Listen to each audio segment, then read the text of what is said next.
இறைவன்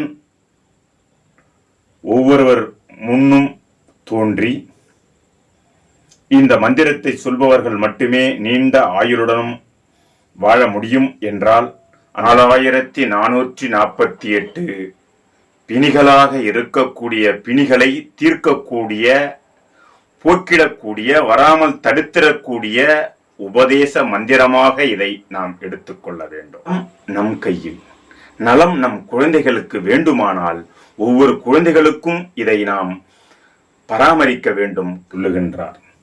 ஓதுகின்ற மலக்கட்டை ஒழிய வைத்தால், சிறுநீரை தெளிய வைத்தால், ஓதுற்ற உமிழ்நீரை முறிய வைத்தால், இவை மூன்றும் கலங்கமுற்றால் கொல்ல வந்த காலனையும் வெல்லலாமே.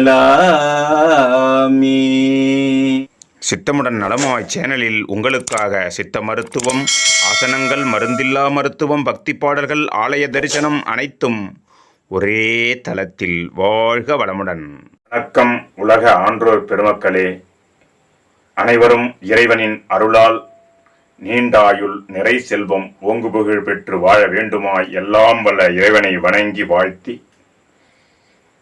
அனைவரும் வாழ்க வளமுடன், வாழ்க நலமுடன், வாழ்க ஆரோக்கியமுடன் என வாழ்த்தி, இன்றைய பதிவு இறைவன் ஒவ்வொருவர் முன்னும் தோன்றி இந்த மந்திரத்தை சொல்பவர்கள் மட்டுமே நீண்ட ஆயுளுடனும் வாழ முடியும் என்றால் அந்த மந்திரம் எத்துணை முக்கியமானதாக ஒவ்வொருவரும் இரவு பகல் ஓயாமல் நாம் மந்திரத்தை ஓதுவோமோ அதுபோன்று ஒரு அற்புதமான மந்திரம்தான் இன்றைய மருத்துவ பதிவிலே அறிய இருக்கின்றோம். ஒவ்வொருவரும் ஒரு குழந்தை செல்வங்களுக்கு இந்த தன்மையை சொல்லிக் கொடுத்து விட்டால் அவர்கள் வாழ்நாள் முழுவதும் ஆரோக்கியத்துடன் வாழலாம். பிணிகள் வராமல் இருப்பதற்கான உபதேசமான ஒரு மந்திரம். 8 வரிகள், ஒரு வரியிலே 3 வார்த்தைகள் அல்லது 3 சொற்களால் ஆன 24 சொற்களிலேயே இந்த மனித குலத்திற்கு வரக்கூடிய 4448 பிணிகளாக இருக்கக்கூடிய பிணிகளை தீர்க்கக்கூடிய, போக்கிடக்கூடிய, வராமல் தடுத்திடக்கூடிய உபதேச மந்திரமாக இதை நாம் எடுத்துக்கொள்ள வேண்டும். காலன் என்று சொல்லக்கூடிய யமனை நம்மிடம் அணுகாமல் இருப்பதற்காக அவனை வென்றிடும் ஆயுதமாக எடுத்துரைத்திருக்கிறார். இது திருவள்ளுவர் மகான் அல்லது சித்த மருத்துவ கோட்பாட்டின்படி வாத, பித்த, கபம் என்பதை மறைமுகமாக நாம் உணர்ந்து கொள்ளும்படியான ஒரு மந்திரம். இந்த மந்திரம் ஒவ்வொருவர் வாழ்நாளிலும் புரிந்து கொண்டு அவற்றை நாம் கடைபிடித்து நலமுடனும் வளமுடனும் வாழ வேண்டுமாய் உங்களை அன்போடு கேட்டுக்கொள்கின்றேன். இதிலே முதல் வரிகளிலே அழகாக சொல்லுகின்றார்.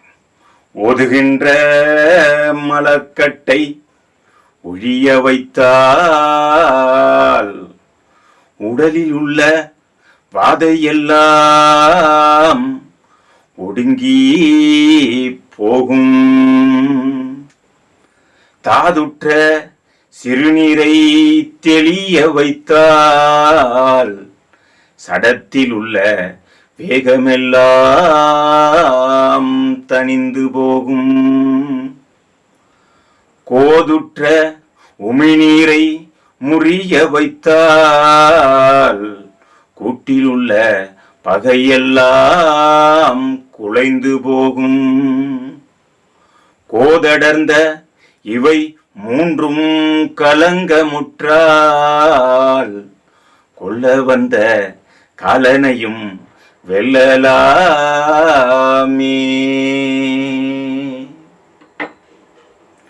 ஓதுகின்ற மலக்கட்டு. மலக்கட்டு ஒருவருக்கு வருமேயானால் மலக்கட்டுக்காரன் என்பவன் அவனுடைய மனைவியாக இருக்கக்கூடிய வாத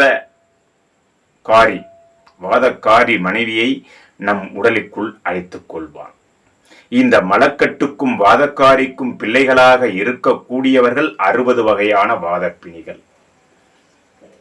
கீழ்வாதம், மூட்டுவாதம், முடக்குவாதம், நரித்தலைவாதம், அண்டவாதம், ஆமவாதம், பக்கவாதம், பாரிசவாதம் என்று வாதப்பிணிகள் நம்மிலே வருகின்றது.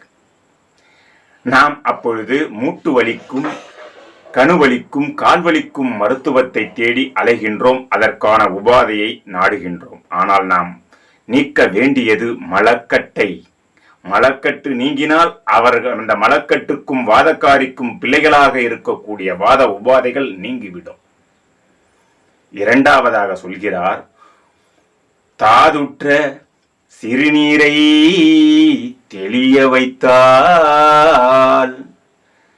சிறுநீர் அது கோடை காலமாக இருக்கட்டும், குளிர்காலமாக இருக்கட்டும், தாதோடு சிறுநீர் செல்லக்கூடாது. பெரும்பாலான மக்கள் நாம் இப்பொழுது கழிவறையை பயன்படுத்துகின்றோம். நம் சிறுநீர் எப்படி போகிறது என்பது தெரியாமல் போய்விடுகிறது. ஆனால் மருத்துவ உடல் உபாதைகள் வந்துவிடும் பொழுது மருத்துவத்திலே நாம் ஒன்று சிறுநீர் பரிசோதனை செய்கின்றோம். அதிலே நமது தாதுக்கள் வெளியேறுகின்றதா, அதில் எது போன்ற சத்துக்கள் வெளியேறுகின்றன, விந்து வெளியேறுகின்றதா, உயிர் சத்து நாதம் பெண்களுக்கு வெளியேறுகின்றதா என்பதையெல்லாம் பார்க்கக்கூடிய மருத்துவ பரிசோதனை டெஸ்ட் நாம் அறிந்திருக்கின்றோம். சிறுநீர் சாதாரணமாக ஒரு மண் தரையிலே செல்லக்கூடிய நபராக இருந்தால் நுரைத்து கொண்டு செல்லக்கூடாது. மிகவும் சூடாக செல்லக்கூடாது. சூடு என்பது நம் உடலிலே பல உபாதைகளை உருவாக்கி அதனால் நம்மளுடைய ஆற்றல் வீணாக விரயமாக செல்லும் என்பதை இவர் மறைமுகமாக அழகாக எடுத்துரைக்கிறார். கோதடர்ந்த உமிழ்நீர், நமது உமிழ் நீரானது உமிழ்நீரை கீழே துப்புவமேயானால் அது நார் போன்று குழகுழவென்று கோழையாக தொங்கக்கூடாது. உமிழ்நீர் தெளிவாக நினைக்கும் இடத்திலே கல்லை விட்டு அடிப்பது போன்றே அடித்தால் அது சரியான இடத்தை கரெக்ட் ஃபார் டிஸ்டன்ஸ் செல்ல வேண்டும் என்பது இங்கே நாம் அறிய வேண்டிய ஒரு உண்மையாகிறது. அப்பொழுது ஒருவர் மலக்கட்டு வராமல் பார்த்து கொண்டால், சிறுநீரிலே தாது செல்லாமல், சிறுநீர் சூடாக வராமல் தெளிவாக தண்ணீர் போன்றே போவதற்கான ஏற்பாடை செய்து கொண்டால், உமிழ்நீர் குழகுழவென்று இல்லாமல் அதை தெளிவாக வைத்துக் கொண்டால், ஓதுகின்ற மலக்கட்டு, தாதுற்ற சிறுநீர், கோதடர்ந்த உமிழ்நீர், இவை மூன்றையும் நாம் கவனித்து விட்டோமேயானால் இந்த உடலுக்கு வரக்கூடிய கொள்ள வந்த காலனையும் வெல்லலாம். வாருங்கள், பாடலை சான்று வேண்டுமல்லவா பார்க்கலாம். அருட்பிரகாச வள்ளலார் தந்த இந்த அற்புதமான பாடல் அவர் திருவடிகளுக்கு சமர்ப்பணமாகின்றது. ஓதுகின்ற மலக்கட்டை ஒழிய வைத்தால் உடலில் உள்ள வாதையெல்லாம் ஒடுங்கி போகும். மலக்கட்டு வராமல் பார்த்து கொள்ள வேண்டும். மலக்கட்டு இல்லாமல் நாம் இருக்க வேண்டும். தாதுற்ற சிறுநீரை தெளிய வைத்தால் சடத்தில் உள்ள வேகமெல்லாம் தணிந்து போகும்.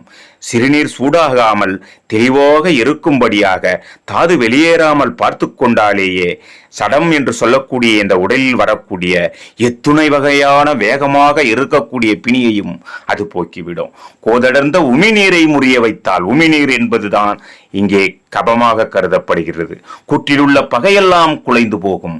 கோதடர்ந்த இவை மூன்றும் கலங்கமுற்றால், இவை மூன்றையும் நாம் அடித்து இந்த உடலிலிருந்து ஓட்ட வேண்டும் என்ற சபதம் எடுத்து அடித்து விட்டோமேயானால் கொல்ல வந்த காலனையும் வெல்லலாம். இந்த 3 பேர் நம் உடலிலே இருக்கும் வரை காலனுக்கு தொடர்பு இருக்கிறது என்பதை அறிந்து கொள்ளுங்கள். மோடு வாழ அற்புதமான பாடலை பார்த்தோம். நலம் நம் கையில். நலம் நம் குழந்தைகளுக்கு வேண்டுமானால் ஒவ்வொரு குழந்தைகளுக்கும் இதை நாம் பராமரிக்க வேண்டும். இந்த உபாதைகள் வராமல், மலக்கட்டு வராமல், சிறுநீர் சூடாகாமல், உமிழ்நீர் குழகுழவென்று கோழையாக வராமல் பார்த்து கொண்டோமேயானால் அவர்கள் நலமுடன் வாழ்வார்கள். It is an preventive medicine of life, every life style. எனவே ஒரு மலக்கட்டு வராமல் சிறுநீரை தெளிய வைத்து உமிழ்நீரை முறிய வைத்து நலமோடு வாழ்வோம். நலம் நம் கையில், ஒவ்வொருவர் கையிலும். இதைவிட ஒரு மருத்துவ பதிவு உங்களுக்கு தேவையில்லை. அன்பான ஆன்றோர் பெருமக்களே, பயன்படுத்தி ஆரோக்கியமுடன் வாழுங்கள். நன்றி, வணக்கம்.